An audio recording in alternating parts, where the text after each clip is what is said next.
Bismillahirrahmanirrahim. Assalamualaikum warahmatullahi wabarakatuh. Waalaikumsalam warahmatullahi wabarakatuh. Sebelum kita mulai acara perkuliahan pada siang hari ini, salam baca surat Fatihah. Semoga apa yang kita baca itu bisa memberikan pemahaman pada apa yang akan kita bahas pada siang hari ini, sehingga bisa menyempurnakan draft tulisan tugas akhir kita kelak nantinya. Alhamdulillah ala kulli syai'in al-Fatihah.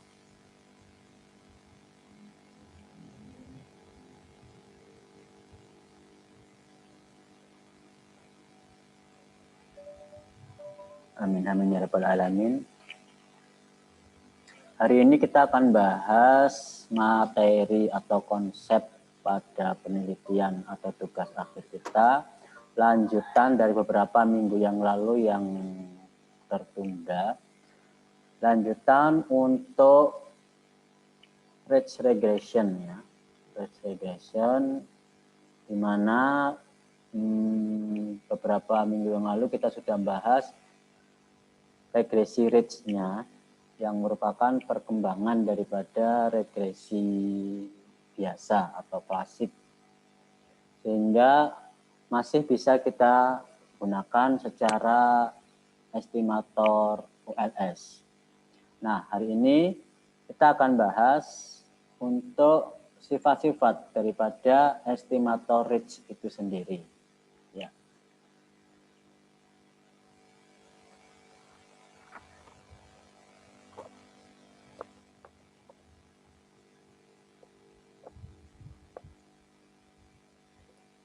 Sifat-sifat estimator atau penaksir regresi ridge secara klasik itu artinya least square ya.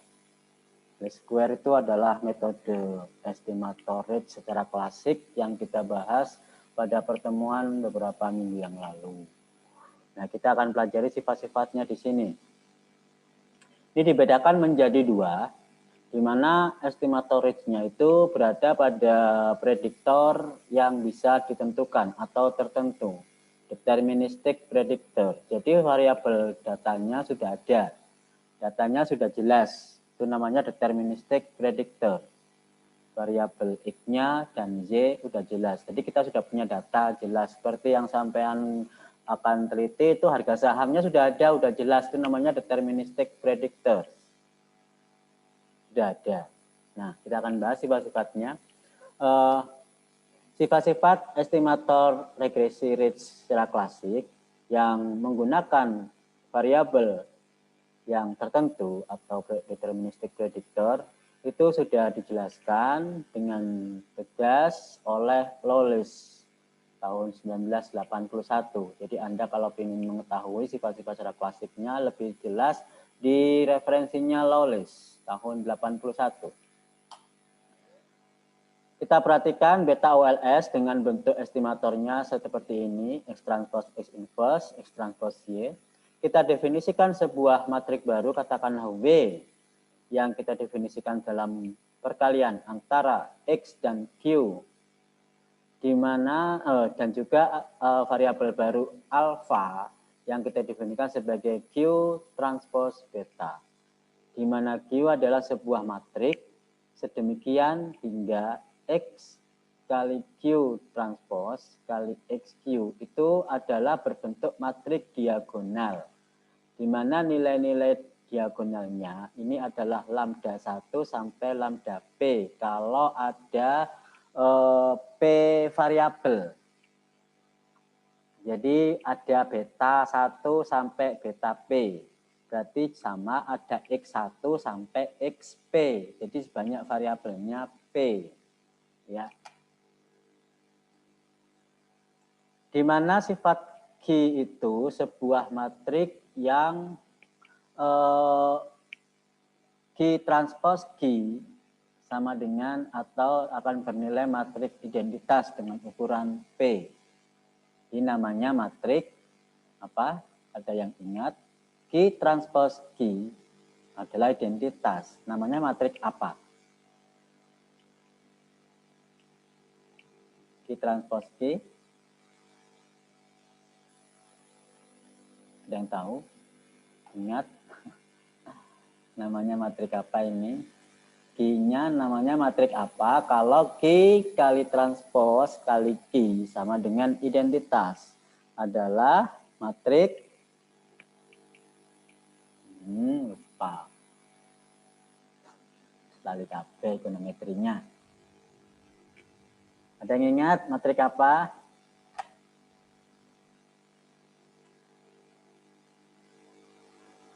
Matrik, aduh bukunya nggak punya ya, ekonometri ya. Nggak punya buku, nggak download buku saya. Boleh nggak beli itu download gratis. Siapa Tarbiah? Siap.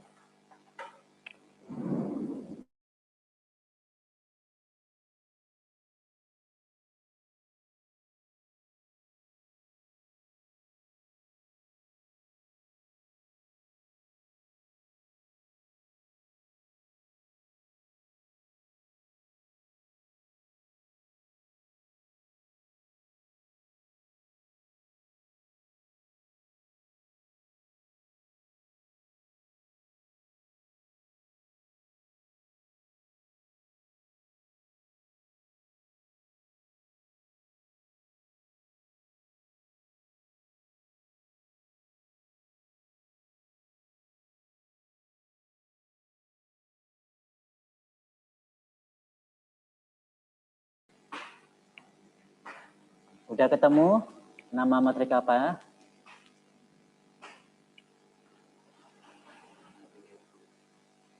Hah? Belum ketemu? Apa Mbak Novita? Nggak dengar ya?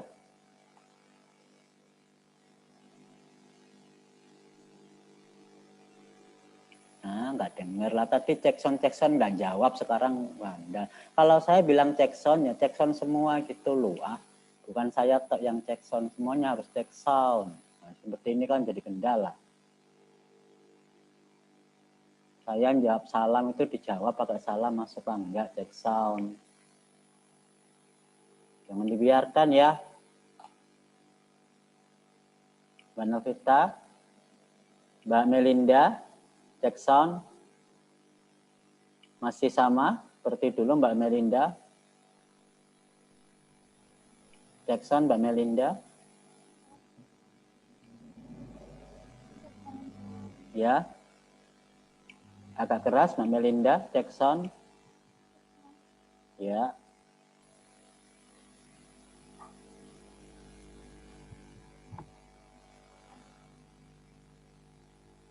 Ini Mbak Zahida ini masalah terus ya. Mbak Zahida tidak pernah bisa connect dengan bagus. Saya nggak mau ya kalau skrip sampai begini. Karena kita online sih masalah jaringan itu saya nggak mau tahu. Karena bukan kuliah biasa, ini kuliah tugas akhir. Sudah halangan jaringan, koneksi teknis, otak sampean juga bermasalah nih. Pemahamannya kurang. Apalagi belum nggak bermasalah.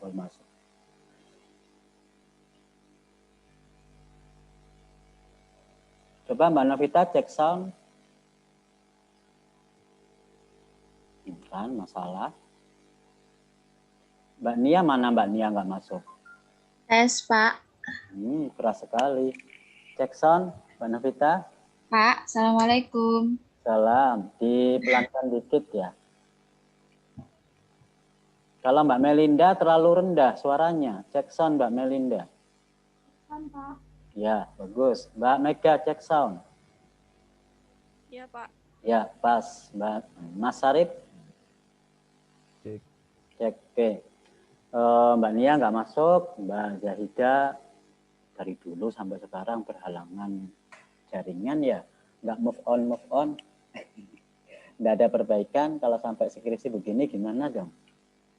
Kan kalau masih kuliah masih intensif ya tiap minggu 2 kali. Kalau sudah nggak kuliah, skripsinya perasaan gimana? Ya kalau tahun depan itu bisa ketemu di kampus, bimbingan offline. Kalau masih online, tantangan bagi kalian semua. Harus diperbaiki bagaimana supaya koneksi interaksi berjalan dengan stabil. Nggak tahu gimana caranya. Jangan kalau pasrah begitu saja tanpa perbaikan ya terhalang dong skripsinya. Udah pemahamannya terhalang, teknis terhalang juga. Kembali ke masalah kita, di mana Q transpose Q menjadi identitas, maka Q disebut sebagai matrik apa? Ortogonal, Pak. Apa, Mas Arif? Matriks ortogonal. Ya, ortogonal. Jadi, apapun masalah yang kita diskusikan ini dan sampai yang tidak tahu, segera cari tahu. Bagaimana cara cari tahu? Terserah mau buka buku, mau buka internet, mau cari Mbak Google. Yang penting sampean harus cari tahu, jangan menunggu teman yang menjawab. Harus sampean sendiri yang cari tahu, karena semuanya harus paham. Waktu diuji sempro maupun sidang, itu masing-masing, bukan kelompok perwakilan, tidak. Paham ya? Kalau sampai waktu sempro uji kompetensi sampean tidak lulus, saya angkat tangan. Artinya nggak lulus itu apa? Skripsi gagal. Kan sempronya nggak lulus, berarti ulang lagi.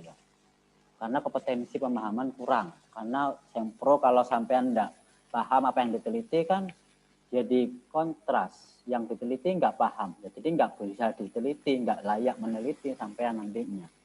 Jadi itu tolong diperhatikan. Jadi kalau sampai lupa kata konsep atau tidak tahu apa yang perlu dijawab, segera cari tahu bagaimana caranya, terserah.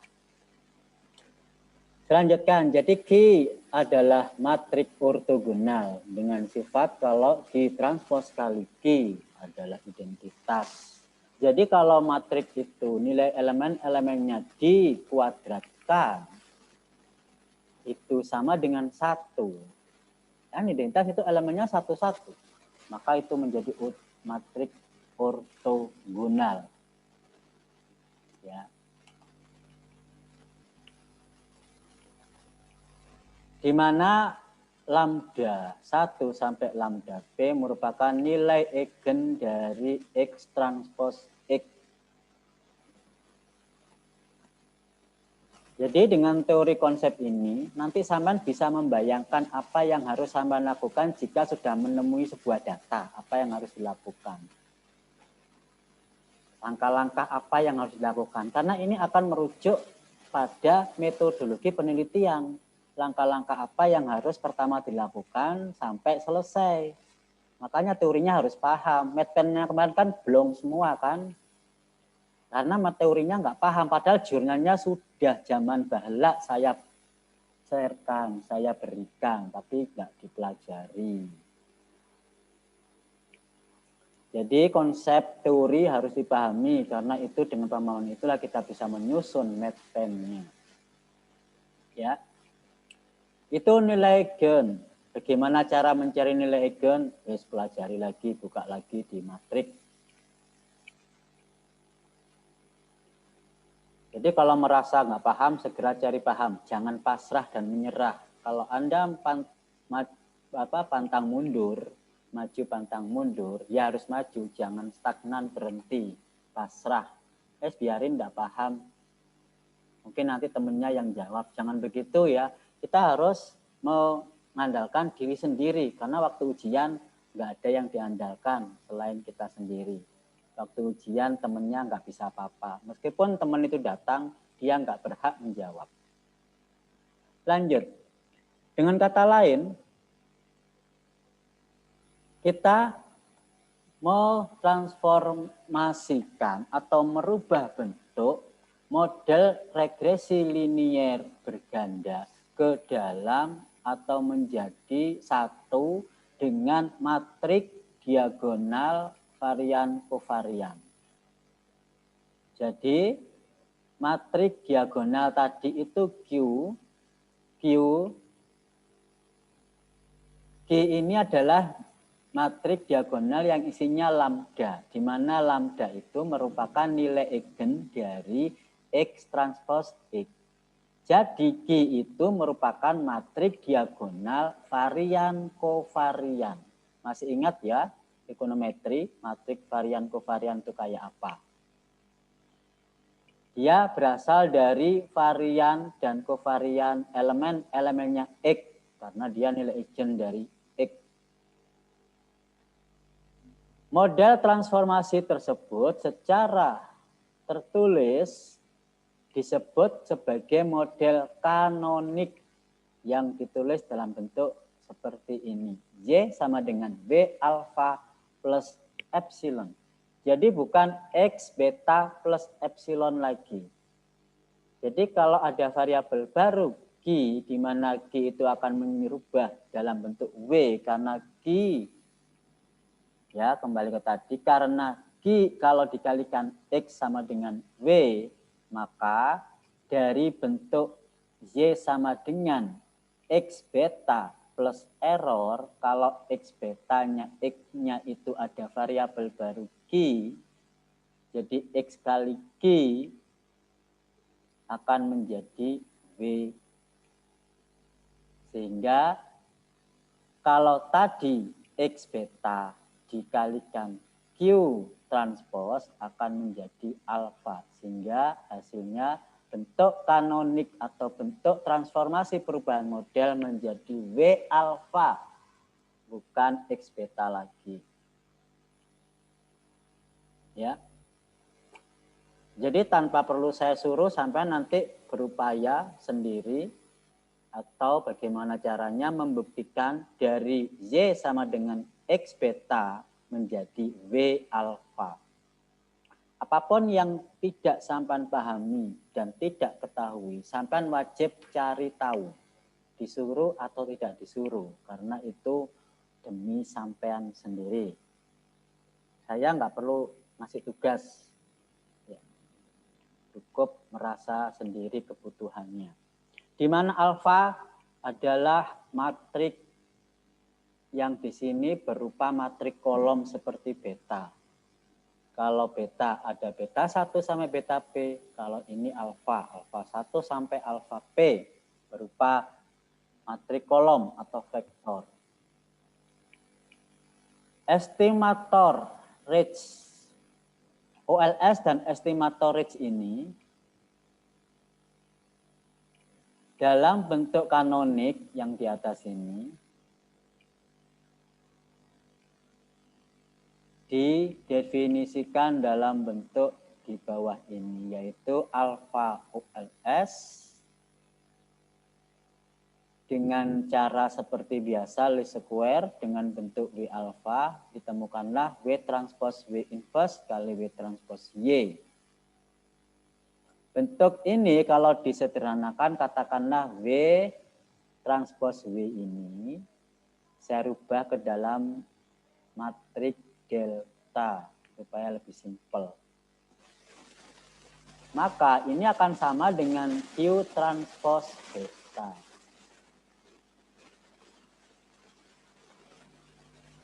Jadi bentuk alfa ini akan sama dengan Q transpose beta.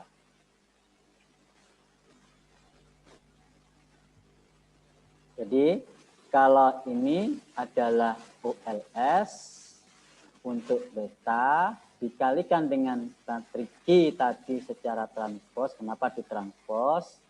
Sesuai dengan urdunya, menyesuaikan urdu harus transpose. Di adalah sama dengan alfa secara OLS. Dan alfa ridge-nya, kalau alfa ridge menggunakan lambda, jadi regresinya ada lambdanya, seperti yang kita bahas beberapa minggu lalu, itu ada tambahan lambda I, sebagaimana beta ridge. Disederhanakan pula bahwa W transpose W adalah delta. Ini dua bentuk alfa secara OLS dan ridge estimator. Tulis vektor alfa dan sebagai alfa vektor ini OLS untuk alfa 1, alfa B. Jadi dalam bentuk vektor, karena tadi alfa itu kan ini alfa 1, alfa B. Nah sekarang alfanya kan ULS, jadi alfa ULS 1 sampai alfa ULS B. Hanya mengganti saja. Jika prediktor-prediktor ini ditentukan atau deterministik untuk setiap J, jadi diketahui nilai-nilai alfa dari 1 sampai P, maka kita bisa menghitung nilai harapannya atau ekspektasinya. Ekspektasi alfa kuadrat dengan cara variansinya dibagi dengan untuk nilai lambda ke J-nya. Kalau ini alfa ke 1, maka di sini lambda 1. Alfa ke 2, berarti di sini lambda ke 2 dan seterusnya.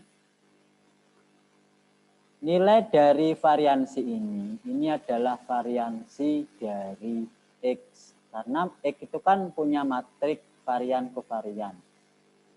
Nah, itu ada variansinya sigma kuadrat itu. Dengan kata lain atau di sisi lain, untuk alfa secara range, tadi alfa ULS, ini alfa range, maka ini dicari kalau alfa range-nya dengan rumusan alfa ke J per alfa ke J plus alfa dikalikan alfa ULS ke J juga. Jadi nilai-nilai alfa range dengan alfa ULS itu berbeda dengan bentuk itu matrik. Tetapi kalau kita uraikan satu persatu, ternyata alfa range itu punya hubungan dengan alfa ULS.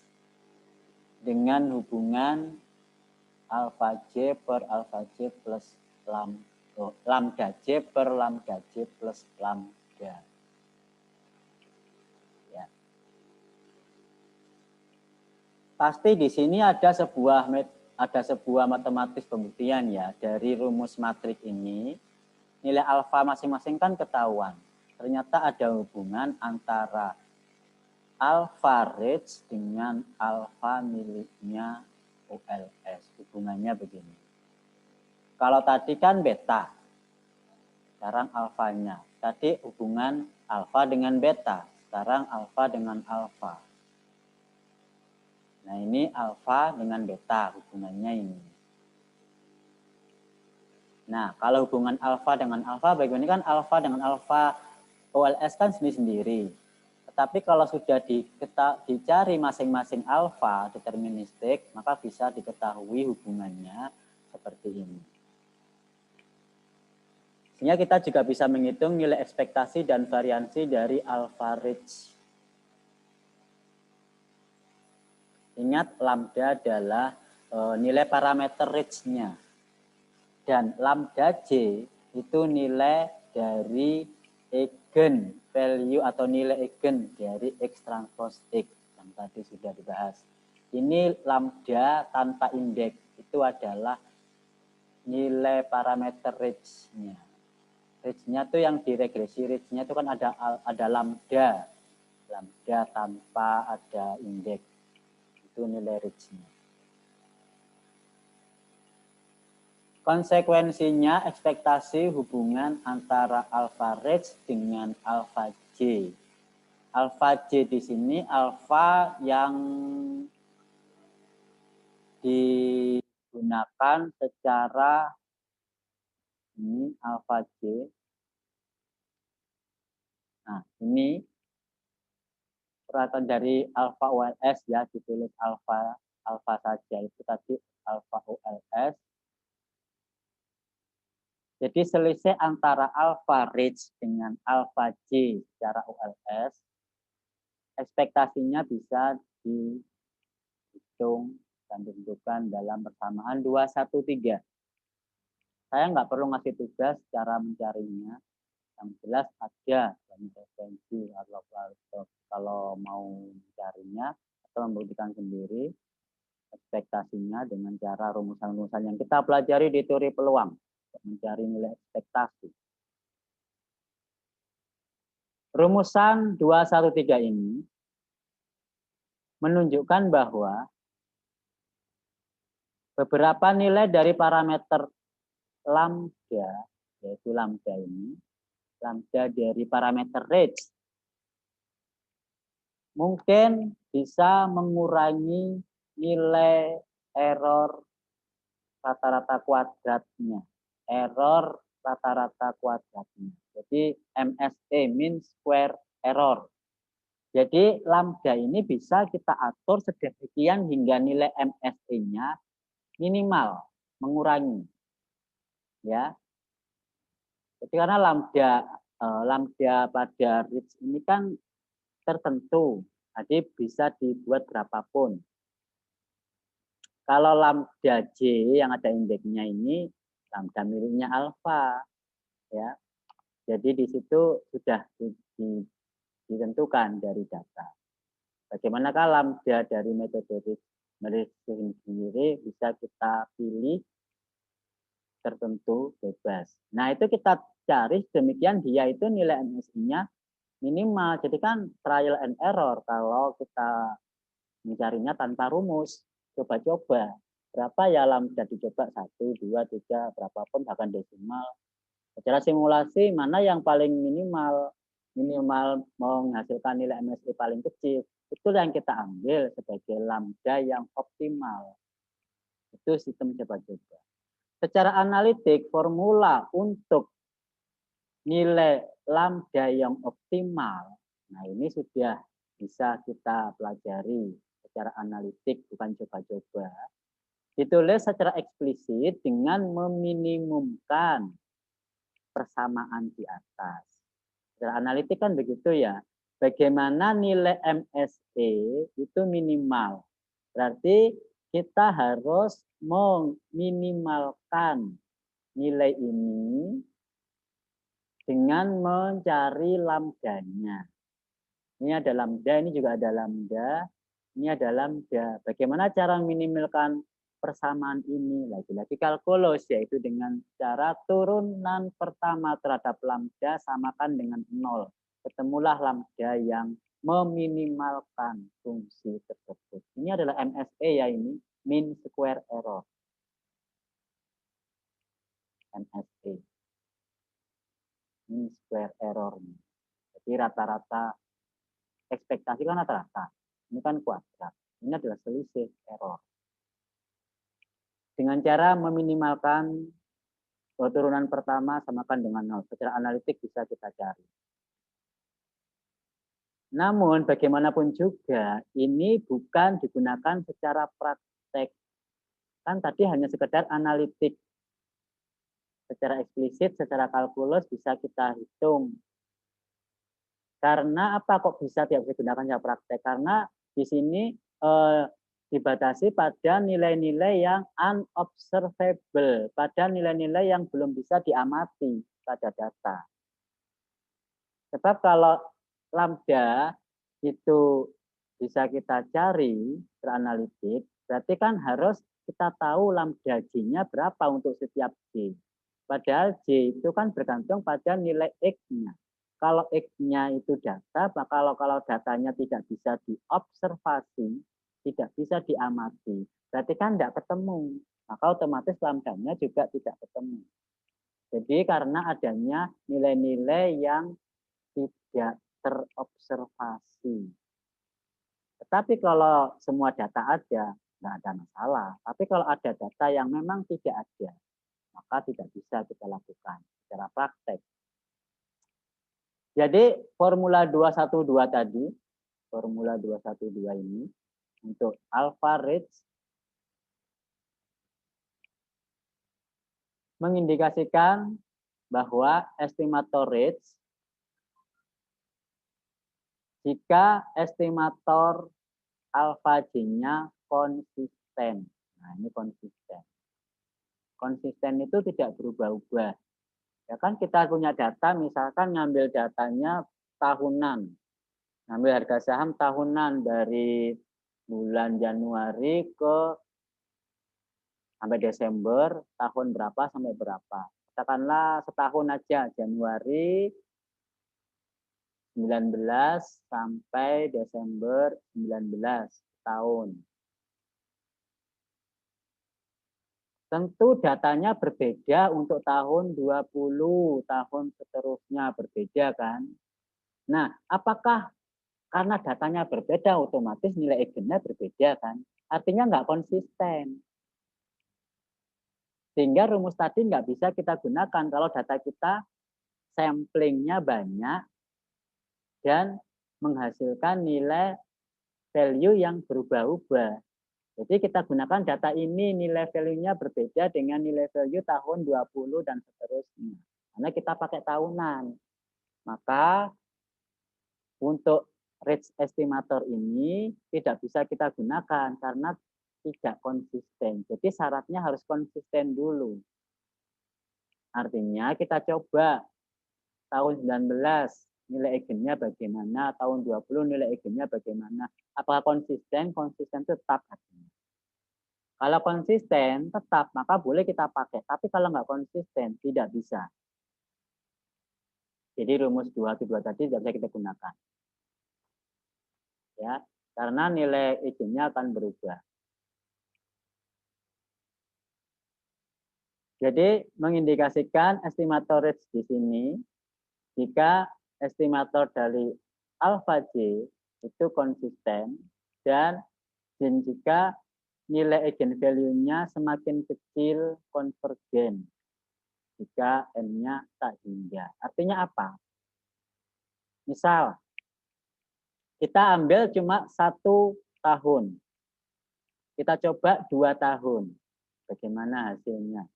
N-nya makin besar, 10 tahun, 20 tahun makin besar. Nah ini nilai eigennya harus konvergen menuju nilai yang semakin kecil. Nilai eigennya. Jadi sampel makin besar, nilai eigen dari nilai eigen tadi kan lambda 1, lambda 2, lambda 3 yang kita pakai, kita susun sebagai matrik varian kovarian tadi. Matrik varian kovariannya itu makin kecil maksudnya. Atau begini, kita ambil setahun tetap sih, tapi datanya bulanan. Kan cuma 12 berarti Pak. Ya, pertama ambil sampel cuma 12. Kemudian kita punya data bukan bulanan, tapi mingguan. Kalau mingguan itu 4 kali 12, berarti anggaplah 48. Masih tetap tahunnya, cuma datanya mingguan. Ada lagi yang punya data harian. Harian sehari totalnya 30 kali 12, 360. Nah ini datanya kan makin banyak kan, di mana tahunnya sama. Nah ini N-nya kan makin besar. Nah ini kita coba apakah dia nilai eigennya makin kecil. Karena N-nya makin besar kan harusnya makin bagus toh. Artinya varian kovariannya juga harus makin kecil. Itu dikatakan sebagai konsisten dan konvergen. Maka bisa kita pakai estimator Ritz pada persamaan 212 ini. Bagaimana kalau tidak? Berarti sifat itu nggak dipenuhi, ya nggak bisa kita pakai. Paham ya? Lanjut untuk model yang kedua, Ritz estimator and stochastic predictor. Kalau tadi deterministik, sekarang stokastik.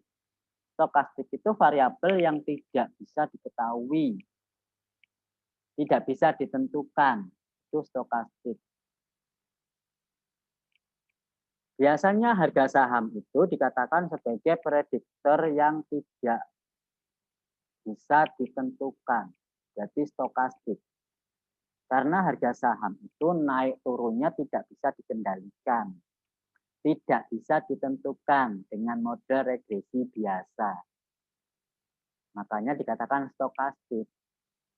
Harga saham yang sama teliti nanti itu sifatnya stokastik. Bukan deterministik. Deterministik data sampean itu sekarang, misalkan tahun 19, nanti di tahun 20, atau bahkan tahun 21, apakah modelnya tetap seperti itu? Tentu kita nggak bisa menjawab dengan tepat. Karena harga saham itu kalau kita lihat di bursa efek itu kan seperti ini ya modelnya ya, yang tidak beraturan, regresinya kayak apa. Di tahun depan apakah seperti itu? Beda lagi. Jadi seperti benar-benar gerak brown, maka dikatakan data yang stokastik. Beruntunglah kalian yang mengambil kuliah stokastik. Kalau tidak, belajar sendiri. Oke, kita coba untuk yang berada pada variabel stokastik. Meskipun formula 212 itu masih valid untuk kasus yang didesain secara acak, kita tidak dapat mengkonfirmasi atau menggunakan 213. Jadi lanjutannya tadi 213 ya otomatis ya. Kita tidak bisa menggunakannya. Kalau 212 tidak bisa dipakai, otomatis MSI-nya ya nggak bisa kita tentukan. Ada dua alasan di sini. Pertama, adanya ekspresi yang tidak mudah untuk variansi dan nilai rata-rata dari estimator OLS pada kasus desain acak. Jadi nilai variansi dan rata-ratanya itu tidak bisa ditentukan untuk yang data stokastik. Variansinya tidak konstan. Rata-ratanya juga tidak konstan. Masalah yang kedua adalah nilai agent value-nya acak. Berbeda-beda, berubah-ubah. Nilai agent value berubah. Kalau ambil data ini dengan data depan, nilai agent value-nya berubah. Maka ini acak. Ini alasannya. Lebih jauh, variabel acak lambda J per lambda J plus lambda dan alfa OLS itu adalah bergantung. Ya. Jadi karena dua variabel ini adalah saling bergantung karena alfa OLS nilai-nilainya juga bergantung pada karena hubungannya itu alfa OLS tadi nih. Kalau hubungan alfa rates alfa OLS itu adalah sebuah konstanta katakanlah C ini, maka nilai-nilai rates itu bergantung pada nilai hubungannya ini. Begitu juga sebaliknya, nilai-nilai OLS juga bergantung pada nilai-nilai hubungannya ini kalau diketahui alfa rate, karena ini sebagai nilai pengaruhnya. Jadi tidak bebas tentukan, bergantung.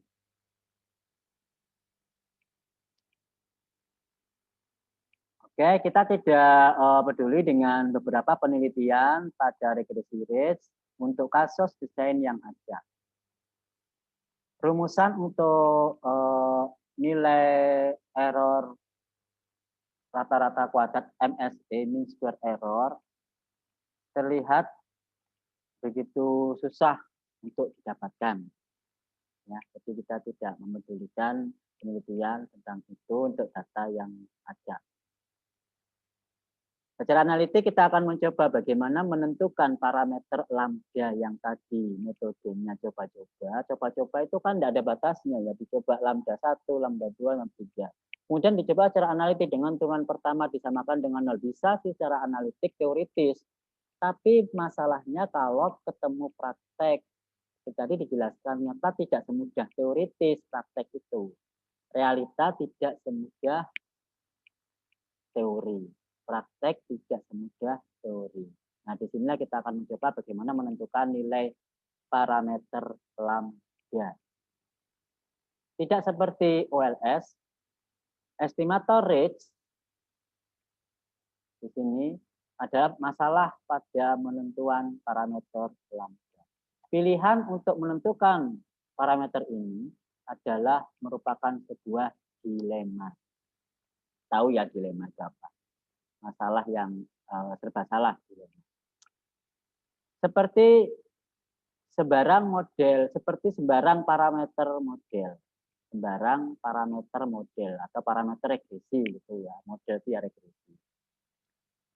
Sebuah pilihan untuk meminimalkan fungsi loss-nya. Jadi fungsi error ya. Loss function itu fungsi error. Sedemikian hingga nilai MSE-nya di mana tidak bisa diamati, unobservable, tidak bisa diamati. Di sini ada beberapa metode untuk menentukan nilai parameter lambda tersebut. Di antaranya adalah Holt and Kernel tahun 70. Penelitiannya siapa ini? Penelitiannya siapa? Novita. Lawless and Wang. Penelitiannya siapa? Nia. Nia. Olaf and Syukur. Penelitian siapa? Arif ya. Iya, Pak. Kemudian ada L Salam. Penelitian siapa? L Salam? Gak ada yang ngambil, Pak. Tidak ada. Tapi cuma 3 ini. Ada lagi, Pak. Oh, ada lagi. Yang nama-nama lain lagi, Pak. Nah, lagi berarti masih belum dibahas di sini. L Salam belum ada yang ngambil berarti ya. Ini ada hot dan Kenneth ini diteliti oleh 1 orang. Lawless Wang, Olaf dan Syukur. Berarti ini 3 orang. Ya. Salam belum diambil. Yang terbaru kan El Salam tahun 2011. Di antara 3 ini yang terbaru El Salam. Masing-masing estimator ini dijelaskan sebagai berikut.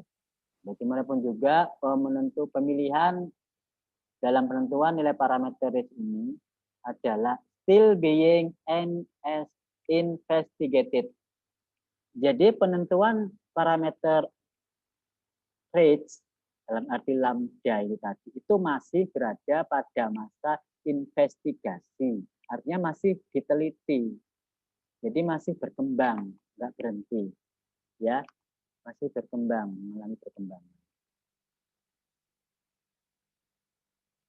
Oke, selanjutnya kembali kita perhatikan bentuk kanonik dari estimator range, yaitu di mana W adalah X kali Q, di mana alpha itu Q transpose kali beta,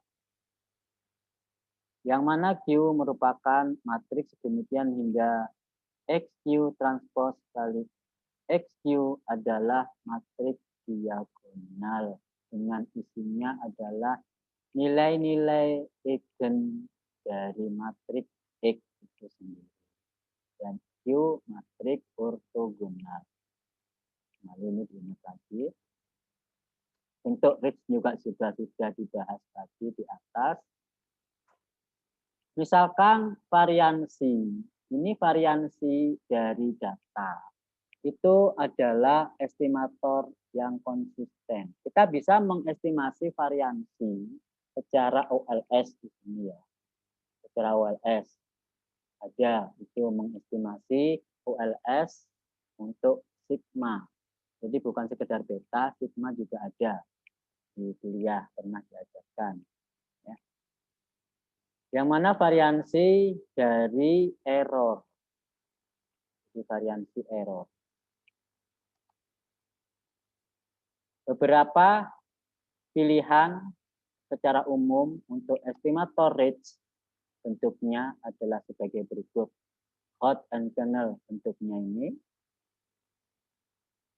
Lawless and Wang bentuknya ini yang sampean teliti. Olaf and Syukur. Olaf and Syukur itu orang Islam ya. Muslim ya, jelas ya. Betul, Iya, Pak. Mas Arif. Kalau Lawless and Wang orang Cina. Hot and Kernel orang Jerman. Nah, ini beda negara, beda tahun. Nah, diharapkan tahun 21 dari Indonesia.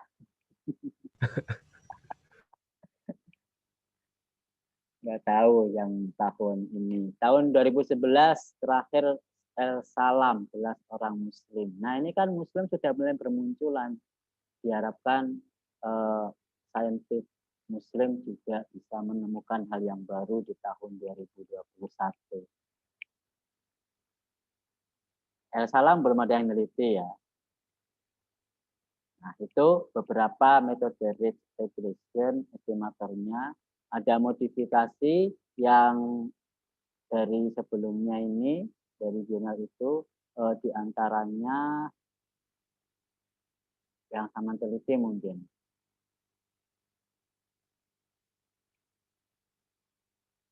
Ini modifikasi, tapi sampean nelitinya nggak pakai yang risk yang modifikasi kan? Yang biasa, risk regression biasa atau Iya Pak, yang biasa. ya, yang di atas tadi kan, bukan yang bawah ini toh. Bentuknya bukan yang new ini toh.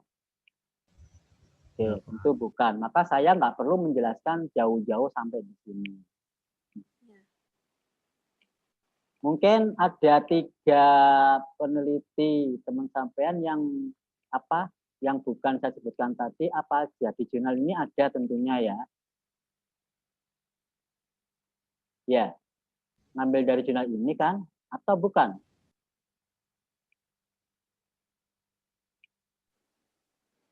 Di simulasi pertama, dia membandingkan OLS dengan rates yang dimana penentuan parameternya ini menggunakan penentuan rates-nya pakai apa?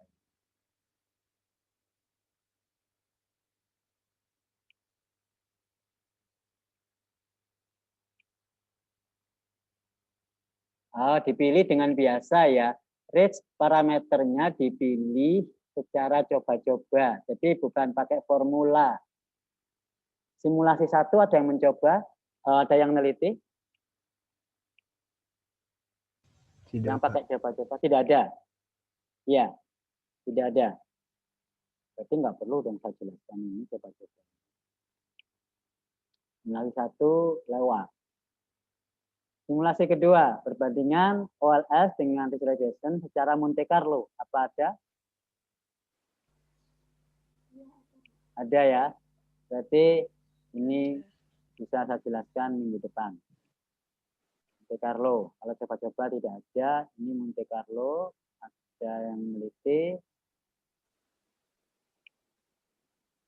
Simulasi ketiga, dengan cara visible selection adakah? Ya Pak, ada. Ada. Ada ya. Visible selection dengan menentukan metodenya pakai Holt, Cannon, Lawless-Lawrence, dan Olaf. Jadi 3-3-nya ini visible. Kalau simulasi kan tidak visible. Simulasi kan tidak jelas maksudnya. Tapi ini jelas rumusnya ada, itu visible. Semuanya pakai ini. Semuanya di sini sudah 3-nya digunakan karena visible. Simulasi ketiga. Simulasi selanjutnya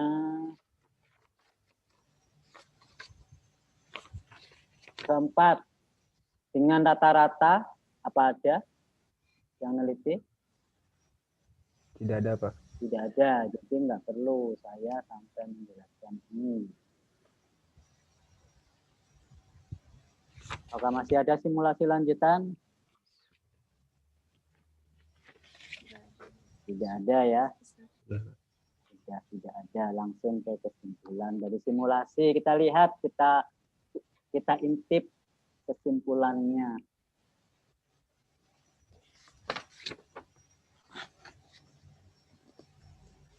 Simulasi pertama nggak kita bahas, yang kita teliti, yang membandingkan antara OLS dengan risk regression dengan cara coba-coba. Ini nggak kita bahas. Nah, kita teliti, dia menghasilkan variansi yang bias.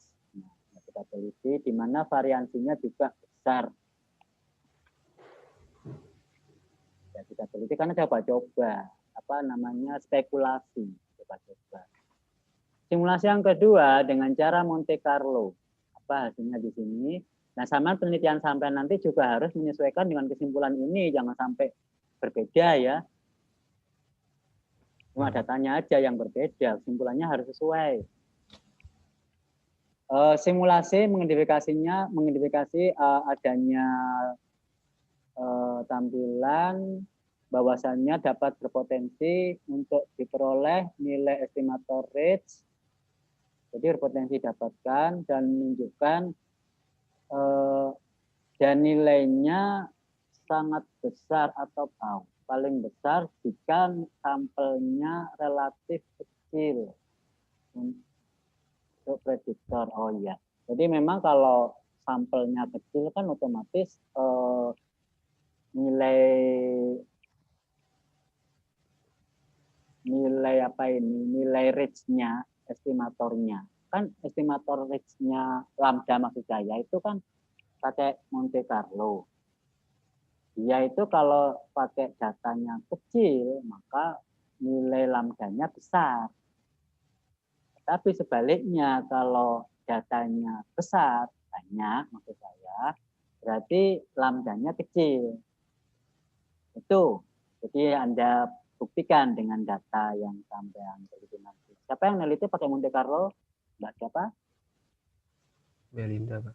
Mbak Melinda. Jadi Mbak Melinda nanti harus disesuaikan dengan data sampean.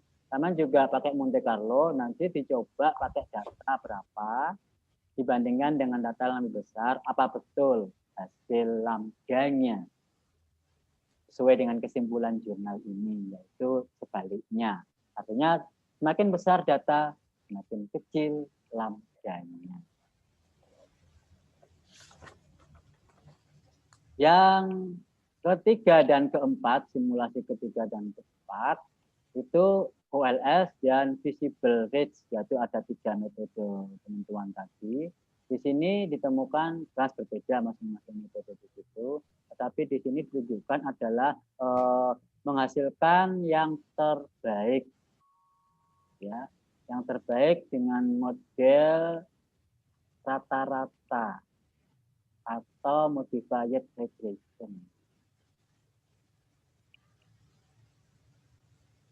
Nah, berarti dari 3 atau 4 model tadi termasuk El Salam, itu yang terbaik adalah modelnya yang menggunakan model rata-rata. Jadi bukan regresi biasa.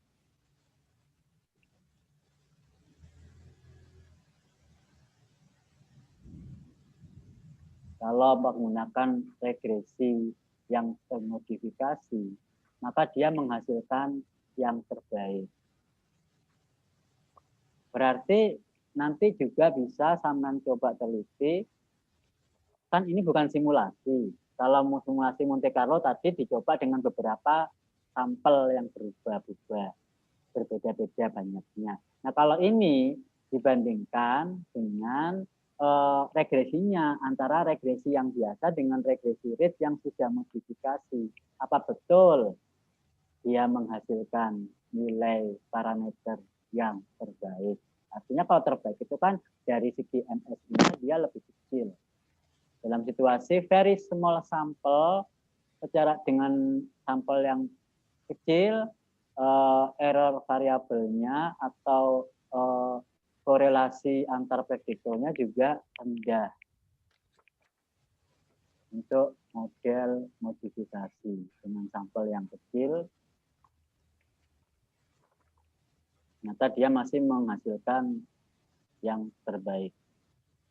Overall, secara keseluruhan dapat disimpulkan bahwasannya ridge regression meskipun hasil dari OLS itu untuk sampel yang kecil itu relatif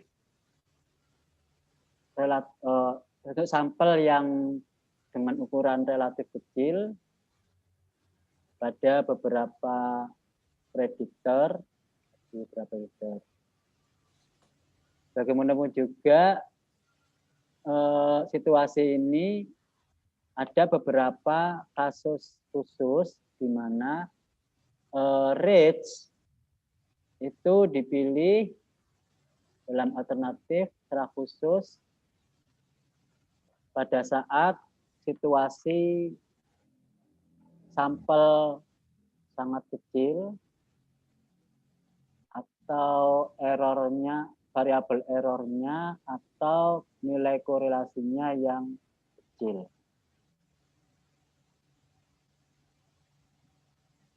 Jadi ada beberapa kasus khusus.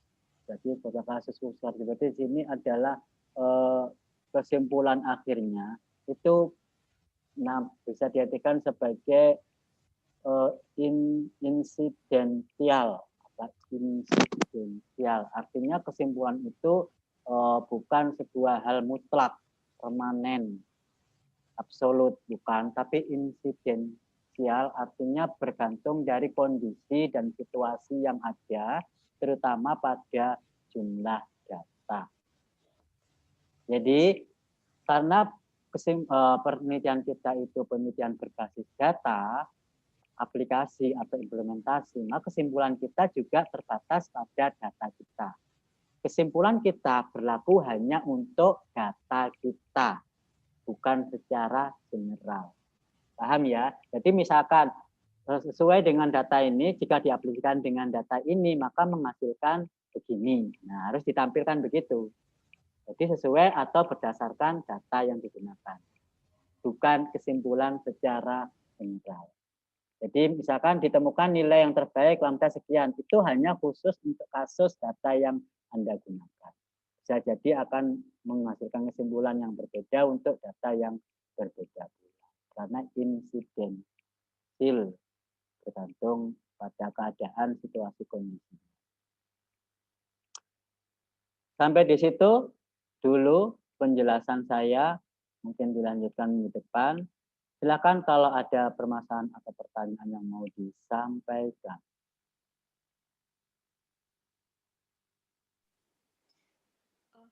Ya Pak, itu. Ya, Mbak. Jadi kan di jurnal ini tuh kan tadi cuman itu kan ya Pak, 3 metode itu tadi yang Burkhardt, Lawless-Wang, dan itu.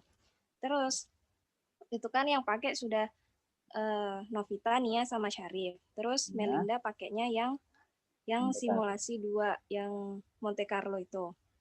Nah, terus saya sama Zahida itu pakainya sama, pakai simulasi yang ketiga, caranya itu. Cuman metodenya itu Pak, pakai yang lain, tapi nggak ada di jurnal ini. Itu bagaimana Pak? Oh, berarti Anda rujukannya pakai jurnal lain. Tetapi sama-sama simulasi Monte Carlo. Enggak, simulasinya itu sama kayak yang di simulasi yang ketiga itu Pak, yang visible tuning itu. Oh, visible. Kalau visible, cuman metode visible ya. Jadi yang sama dengan ini. Berarti bukan simulasi Monte Carlo yang visible. Bukan. Ya. Yang visible, cuman metodenya itu kan metode yang di jurnal itu kan terbatas, cuman itu aja kan Pak. Nah, setelah kami cari itu kan ada banyak ya metodenya. Nah, itu kami pilih salah satu dari yang di luar jurnal itu. Seperti itu Pak. Pilih salah satu, namanya apa metodenya? Kalau punya saya itu yang Kibria itu, terus kalau punya Zaida itu Dorugade Pak. Oh gitu, jadi berbeda, berada di luar jurnal ini, gitu ya?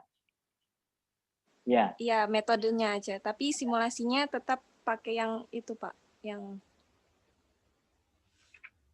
simulasi ketiga. Yang jelas ada rumusnya ya, penentuan parameternya ya. Iya, ada Pak.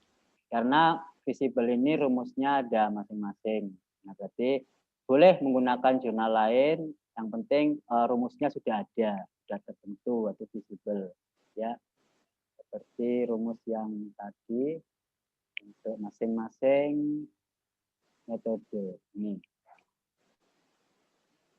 Oke, tidak masalah. Yang penting sama harus tahu rumusnya untuk masing-masing metode ini. Iya, Pak. Oke, ada lagi yang mau tanyakan? Sampaikan.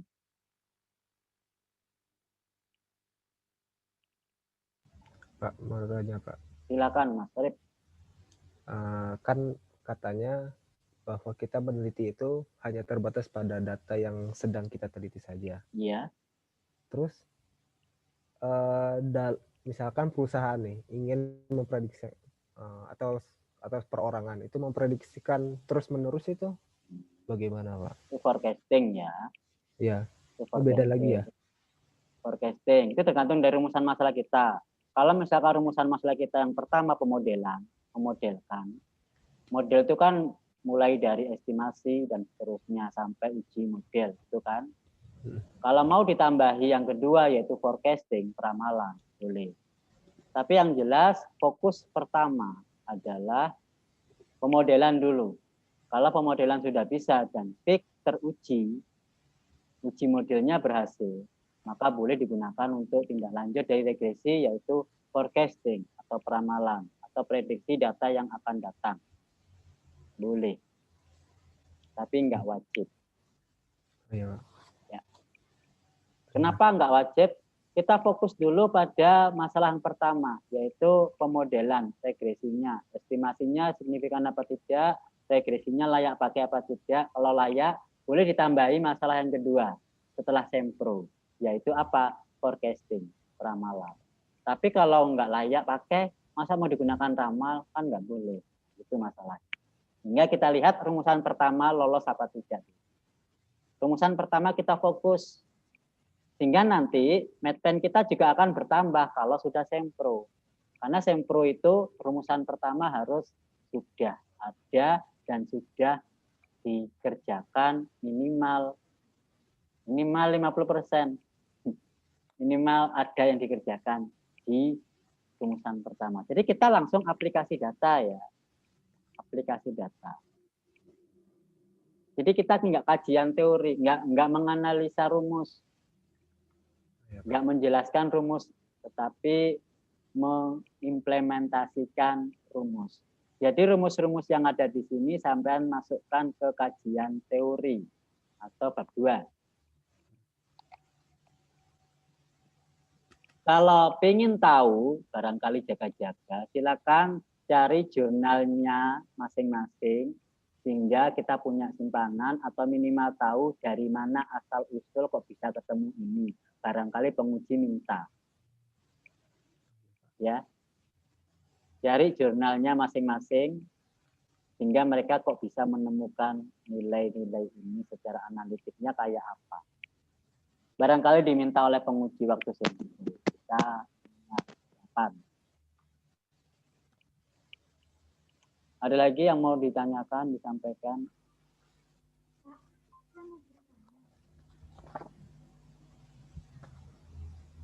Ya? Yang mengenai simulasi itu, Pak. Kenapa? Ini kan simulasi ini kan memang tidak ada rumusnya seperti Lawless and Young. Ini seperti itu ya, Pak ya. Untuk tuning parameternya sendiri itu ditentuin seperti yang prosedur 1 ini, Pak. Mana nggak paham saya. Gimana masalahnya? Ulangi lagi. Simulasi yang secara simulasi itu, Pak. Ya. Yang tuning parameternya, kalau yang menurut yang visible kan sudah ada rumusnya, Pak. Ya, betul. Nah, yang simulasi itu? Maksudnya Monte Carlo. Iya, iya, Pak. Semuanya kan simulasi ya. Simulasi yang mana? Monte Carlo. Iya, Pak. Nih. Iya. Nah, jadi secara Monte Carlo, ya, di sini kan ada tahap-tahapannya bagaimana Monte Carlo itu dilakukan. Nggak ada rumus, ya simulasi menggunakan Monte Carlo. Nah, ini tahapan-tahapan yang dilakukan secara simulasi. Ini yang harus kita pahami. Langkah-langkah ini yang harus sama tulis di medpen. Karena bukan rumus. Simulasi itu langkah-langkah. Langkah-langkah simulasi ini Monte Carlo, prosedur Monte Carlo. Di sini Ya. ada untuk yang parameter lampu, yang parameterisnya yang di sini yang tertulis lampunya itu kan dari interval itu ya, Pak. Hah? Itu sesuai itu aja apa gimana, Pak? Apa-apa? Interval? Iya, yang grade yang kayak seperti yang di 3.1. Kayak udah ditentukan seperti itu. Kayak di simulasi 1 maksudnya? Iya. Nah, kalau simulasi 1 kan beda, bukan Monte Carlo. Simulasi 1 kan coba-coba. Coba-coba ditentukan dengan grade sekian sampai sekian. Coba-coba aja, semua dicoba satu persatu. Kalau simulasi Monte Carlo nilainya ditentukan oleh komputer, bukan sampean. Oh, iya, Pak. Saman belum pernah belajar Monte Carlo ya? Sudah Pak, tapi kan di jurnal ini langkah-langkahnya itu kan juga ada tertulis nilainya seperti itu Pak. Nomor 11 Pak. Oh ini. Ya. Oh ini. Ya. Ini memang menggunakan lambda ini. Ya. Jadi di sini dicoba dengan nilai tertentu, kemudian diulangi pakai sampel tertentu. Ya. Tapi di sini sampel yang digunakan, sampel data yang digunakan ukurannya berbeda-beda di sini ya. Ya.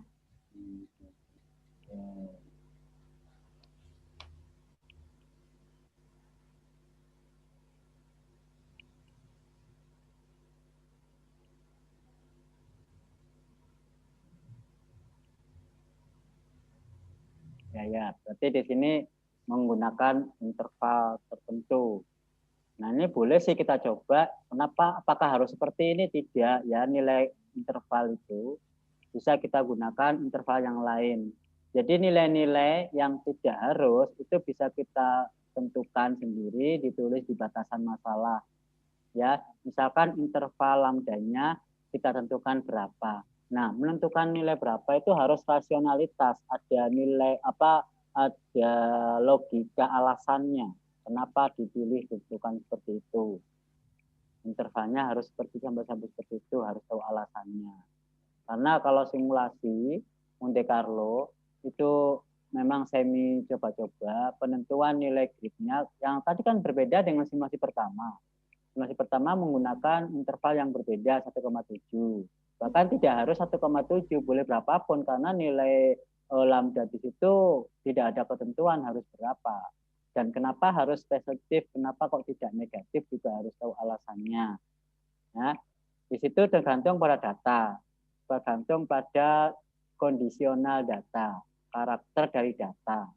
Apa betul dia harus bernilai positif, apa nggak bisa negatif, itu tergantung dari data yang kita gunakan sehingga rasionalitasnya bisa diterima. Misalkan data saham ya, data saham nilai harga sekarang dengan harga kemarin itu bisa naik turun sehingga koefisiennya, pengaruhnya itu bisa minus bisa plus. Nah, tetapi kalau harga komoditi yang lain, harga beras, harga barang, komoditas yang lain, itu pengaruhnya harus positif. Nggak mungkin harga beras yang akan datang itu lebih rendah daripada harga beras sekarang. Ya kan? Jadi situ tergantung kondisi datanya. Oleh karena itulah kondisi datanya harga saham itu dikatakan stokastik yang tidak bisa ditentukan. Kalau harga beras sih bisa kita tentukan ya dari sekarang, misalkan sekarang sekian, besok nggak mungkin di bawahnya, bisa jadi di atasnya, bahkan bulan depan, tahun depan bisa jadi lebih tinggi daripada sekarang. Itu bisa kita tentukan. Tetapi kalau harga saham tidak bisa, itulah stokastik. Oke, begitu ya. Lebih jauh tentang metode masing-masing memang belum saya jelaskan, nanti ikuti minggu depan. Cuman sampean harus menyusun matpen-nya dari yang sampean tulis di sini. Minimal apa yang sampean tulis dari referensi itu sampean tulis di matpen sebagai tugas revisi pada hari Senin kan. Oh iya, kebetulan hari Senin itu ada kegiatan yang bareng, yaitu AL, akredita visit dari Prodi Tadris Matematika yang harus saya dampingi selama 2 hari dari pagi hingga sore secara online. Ya mohon maaf kalau saya tidak bisa mengisi hari Senin. Jadi tetap tugas direvisi, tapi pembahasannya mungkin dirapel. Kalau pembahasan saya kira revisi metodologi matpen-nya itu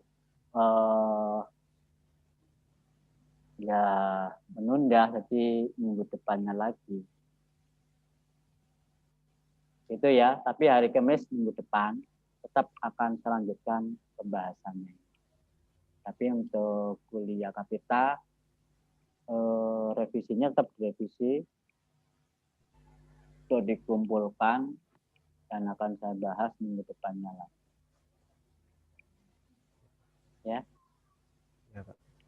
Kalau bisa, namanya revisi. Meskipun tugasnya cuma medpen, yang dikumpulkan jok medpen itu, ya dimulai dari bab 1, covernya ada gitu loh. Jangan parsial, apa sih dimaui kan medpen, dikumpulkan cuma medpen. Emang proposal tambahan cuma medpen kan? Enggak. Kenapa seperti itu? Supaya yang terakhir itu komplit, semakin komplit. Jangan parsial-parsial gitu. Kan halamannya menyambung terus. Nanti digabung-gabung malah susah nantinya. Paham ya maksud saya? Paham, Pak. Mulai dari cover. Bab 1, bab 2, bab 3. Itu jadi satu file. Meskipun tugasnya medpen, bab 1 ya harus dikumpulkan. Artinya itulah yang fix. Bukan karena alasan bab 1 belum direvisi. Bukan alasan ketinggalan kalau bab 1 belum direvisi. Karena tugas bab 3 ya bab 1 dan 2 harus sudah selesai. Kan gitu toh ya. Kapan lagi kalau tidak sekarang? Karena target kita kan setelah kuliah harus sempro. Oh iya, sudah mengajukan judul atau belum? Bulan depan ya. Bulan depan. Bulan depan mengajukan judul. Artinya kan bab 1, 2 harus selesai. Medpen itu kan bab 3. Meskipun nanti akhirnya medpen itu menjadi bab 1, nggak masalah. Cuma tinggal mindah. Kan begitu toh. Kenapa ke bab 1, Pak? Biasanya kalau langsung data sekunder, datanya kan tinggal ambil. Tidak perlu diteliti datanya, tidak perlu ngambil ke lapangan. Maka itu cukup di bab 1. Ya. Nah, karena medpen kita belum sempurna. Nah, kita buat jadikan bab 3 dulu. Nanti kalau bab 3 mau dipindah ke bab 1 kan cuma pindah saja. Ya, gitu ya. Jangan lupa, jangan sampai tidak mendaftar judul bulan depan. Sehingga daftar judul bulan depan, ketinggalan. Kalau ketinggalan itu biasanya dianaktirikan. Karena tidak memenuhi target. Karena fokusnya ke tim ini, satu yang ketinggalan, kan berarti dia mengejar sendiri, dianaktirikan jadinya. Misalkan bimbingannya pembahasan, dia kan belum sempro, belum bisa melanjutkan dan seterusnya. Biasanya dianaktirikan, artinya mengejarnya ketinggalannya itu. Jadi usahakan jangan sampai tertinggal. Kan online tetap toh kalau daftar. Segera dan aktif mencari informasi dan mengikuti dari apa yang diinformasikan websitenya jurusan. Jangan sampai tertinggal. Ya. Karena pengalaman dari kakak kelas sampean yang tertinggal itu karena nggak aktif mencari informasi. Sehingga ada yang sebenarnya dia itu harus daftar tapi tidak update informasi, tidak rajin buka informasi di website kapan daftarnya, sehingga ketinggalan. Sehingga waktunya daftar dia harus menunda bulan depan, semakin tertunda. Kalau menunda-nunda gitu, kalau masa-masa begini akhir-akhir semester kan otomatis tertunda, itu mempengaruhi UKT kan. Sampai tertunda di akhir semester kan otomatis harus bayar UKT baru karena mengikuti semester baru. Nanti masalahnya UKT sampean kan lebih dari 2,5 juta. Ini kan mahal, hanya karena masalah tertunda 1 bulan. Karena apa? Karena nggak update informasi, nggak sering buka website jurusan. Begitu, ada yang mau sampaikan, ditanyakan sebelum saya akhiri? Minggu depan tetap saya isi ini. Pak. Ya. Untuk pengajuan judul saja ya. kan Ya. bab 2 saya masih banyak yang bolong nih. Ya. Itu kan dan belum lengkap Ya. juga. Itu dipaksakan memenuhi aja atau bagaimana, Pak? Ya, Agar untuk bisa apapun ngajukan aja adanya, gitu. apapun adanya kondisinya, tetap ajukan. Yang penting bab 1, 2 ada. Yang penting ada, bukan sempurna. Ya, Pak. Ya, sempurna itu kalau sudah jalan, bisa disempurnakan sendiri dengan pembimbingan. Jangan sampai karena alasan Pak belum direvisi, belum diupdate, belum ditambahi, belum lengkap, sehingga belum bisa saya ajukan. Nah, itu bukan alasan. Nggak ada alasan sempurna. Tidak ada manusia yang sempurna, kecuali Rasulullah. Begitu? Pak. Ya, Ada lagi yang mau disampaikan? Nggak ada? Kalau nggak ada, saya akhiri dan mohon maaf kalau hari Senin saya belum bisa melanjutkan untuk kuliahnya. Jadi pembahasan revisinya mungkin saya rapel. Karena itu kan revisi Medpen ya. Medpen bisa jadi revisi, terus direvisi, revisi lagi. Nah itu biasa.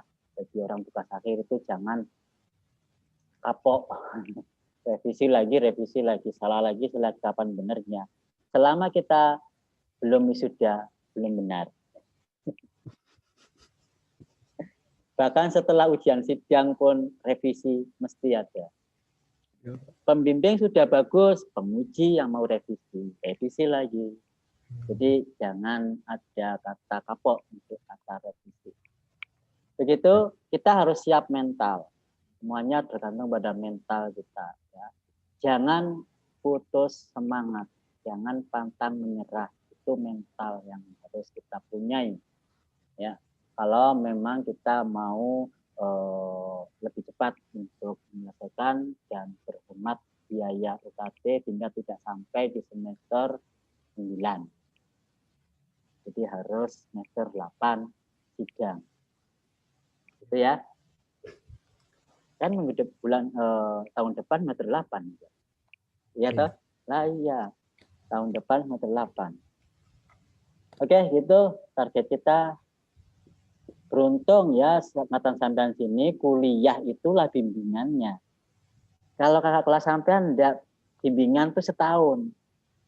Kalau sampean paling enggak ada 1 semester, kan ini kuliah bukan bimbingan secara real, tapi kita ikuti dengan bimbingan. Saya kira lebih efektif begini kan daripada bimbingan maju ke depan, bimbingan secara offline kakak kelas itu yang harus diskusi dan sebagainya. Karena di sini kita punya video rekamannya, kita akan putar ulang. Jangan lupa YouTube-nya bisa diputar ulang. Terima kasih, begitu. Alhamdulillah, semoga bermanfaat. Alhamdulillah, amin. Bila hidayah.